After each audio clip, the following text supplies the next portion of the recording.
ಅಂಬೇಡ್ಕರ್ ಅವರು, ನಮ್ಮ ಗಾಂಧೀಜಿಯವರು ಭಾಳ ಅದ್ಭುತವಾದ ಶಕ್ತಿ ನಮ್ಗೆ ಕೊಟ್ಟು ಹೋಗಿದ್ದಾರೆ. ಏನು ಮಾತ್ರ ಮತದಾನ ಮಾಡುವಂಥದ್ದು. ಇನ್ನೊಂದು ಕೊಡಬೇಕಾಗಿತ್ತು, ಆರ್ಥಿಕ ಸಮಾನತೆ ಅನ್ನುವಂಥದ್ದು. ಅದು ಪಾಪ ಅಂಬೇಡ್ಕರ್ಗೂ ಸಾಧ್ಯ ಆಗಲಿಲ್ಲ, ಗಾಂಧಿಯವ್ರಿಗೂ ಸಾಧ್ಯ ಆಗಲಿಲ್ಲ. ಅವರಿಬ್ಬರು ವಿಚಾರಗಳನ್ನ ನಮ್ಮ ನೆಹರು ಅವರಾಗಿರ್ಬೋದು, ನಂತರ ಬಂತ ಈ ರಾಜಕಾರಣಿಗಳಾಗಿರ್ಬೋದು ಮುಚ್ಚಿ ಹೋಗಿದ್ರು ನಮಗೆ ಯಾರು ಗೊತ್ತಿರೋ ವಿಷಯ. ಅದು ಬೆಂದ ಹೇಳಿದ್ರಾಗೇನು ಅರ್ಥ ಇಲ್ಲ.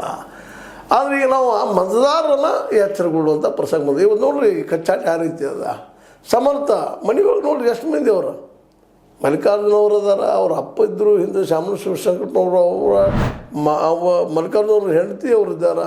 ಮನೆ ತುಂಬ ಅವರ ಎಷ್ಟು ಮಂದಿ ಇದೆಲ್ಲ ಎಲ್ಲ ಕಡೆ.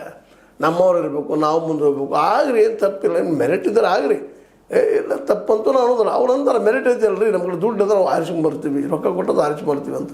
ಇದನ್ನು ಸುಳ್ಳು ಮಾಡಬೇಕಾಗಿದ್ದು ಈಗ ಮತದಾರ ಕೈ ಇಲ್ಲದ. ನೀವು ದುಡ್ಡು ಕೊಟ್ಟರು ನಿಮ್ಗೆ ಹಾಕಲ್ಲಪ್ಪ ಅನ್ನುವಂಥ ಮನೋಸ್ಥಿತಿ ನಾವು ಬೆಳೆಸ್ಕೋಬೇಕಾಗಿದೆ. ಇದನ್ನು ಯಾವ ಬೆಳೆಸ್ಕೋತೀರಿ?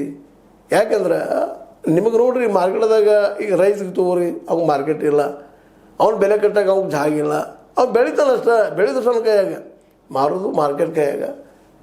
ಈಗ ಅನೇಕ ಸಲ ಈ ಮಾತನ್ನು ಮಾತಾಡಿದ್ದೀನಿ ನಾನು. ಏನಪ್ಪ ಅಂತಂದ್ರೆ ಒಂದು ಟನ್ ಕಬ್ಬಿಗೆ ನಾವು 4,000 ರೂಪಾಯಿ ಖರ್ಚು, 4,000 ಮೇಲ್ಪಟ್ಟು ಖರ್ಚು ಮಾಡ್ತೀವಿ, ತೊಗೊಳ್ತೀವಿ ಅಷ್ಟೇ 3,300. ಯಾಕೆ ಹಿಂಗಾಯ್ತು ಅಂತಂದ್ರೆ ಸಕ್ಕರೆ ಕಾಯಿಗಳು ಹೇಳ್ತಾರೆ ನಮ್ಗೆ ಲಾಸ್ ಐತ್ರಿ ಅಂತೇಳಿ. ನೀವು ಕಡಿಮೆ ರೇಟ್ ಕೊಟ್ಟರು ಲಾಸ್ ತೋರಿಸ್ತಾರೆ ಅವರು. ಯಾಕಂದ್ರೆ ಮ್ಯಾಜಿಕ್ ಅದು ಒಂದು.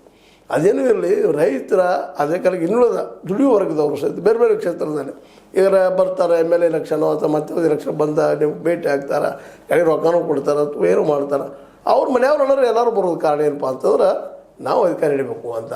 ಇವಾಗ ಶುಗರ್ ಫ್ಯಾಕ್ಟ್ರಿ ಲಾಬಿನೂ ಹಂಗಾದ, ಎಲ್ಲಿ ಹೋಗ್ತಾರೆ ಹೋಗ್ರಿ ನೀವು. ಅದನ್ನು ಹೇಳೋ ಉದ್ದೇಶ ರೈತ ಆಯಿತು, ದುಡಿಯೋ ವರ್ಗ ಆಯಿತು, ಎಲ್ಲನೂ ಆಯಿತು. ಇವ್ರಿಗೆ ಉಳಿದೇನಿಲ್ಲ, ಇಲೆಕ್ಷನ್ ಬಂದಾಗ ದುಡ್ಡು ಹಂಚೋದು, ಆರಿಸಿ ಬಂದುಬಿಡೋದು. ಹೀಗಾಗಿ ನಮ್ಮಲ್ಲಿ ಎಲ್ಲರಿಗೂ ಶಿಕ್ಷಣ ಸಿಗ್ತಾಯಿಲ್ಲ, ಪ್ರತಿಯೊಬ್ಬ ಮಗುವಿಗೂ ಶಿಕ್ಷಣ ಸಿಗ್ತಾಯಿಲ್ಲ. ಇವತ್ತು ಶಿಕ್ಷಣ ಪಡೆಯೋದು ಎಷ್ಟು ಖರ್ಚು ಬರ್ತದೆ ರೀ? ಈಗ ನಿಮ್ಮ ಮಗನ ಕುತ್ಕೊಂಡು ವಿಚಾರ ಮಾಡಿ, ಭಾಳ ಪ್ರತಿಭೆ ಅದ, ಮಗಳು ಭಾಳ ಪ್ರತಿಭೆ ಅದ ಅಂತ ತಗೊಳ್ರಿ. ಇವತ್ತು ನಿಮ್ಮ MBBS ಮಾಡಿಸ್ಲಿಕ್ಕೆ ಸಾಧ್ಯದನ, MS ಮಾಡಿಸ್ಲಿಕ್ಕೆ ಸಾಧ್ಯನ, MD ಮಾಡಿಸ್ಲಿಕ್ಕೆ ಸಾಧ್ಯದನ, ಇಂಜಿನಿಯರಿಂಗ್ B.Tech ಮಾಡ್ಸೋಕ್ಕೆ ಸಾಧ್ಯದನ, M.Tech ಮಾಡ್ಸೋಕ್ಕೆ ಸಾಧ್ಯದನ? ವಿಚಾರ ಮಾಡಿರಿ. ಎಲ್ಲ ಖಾಸಗಿ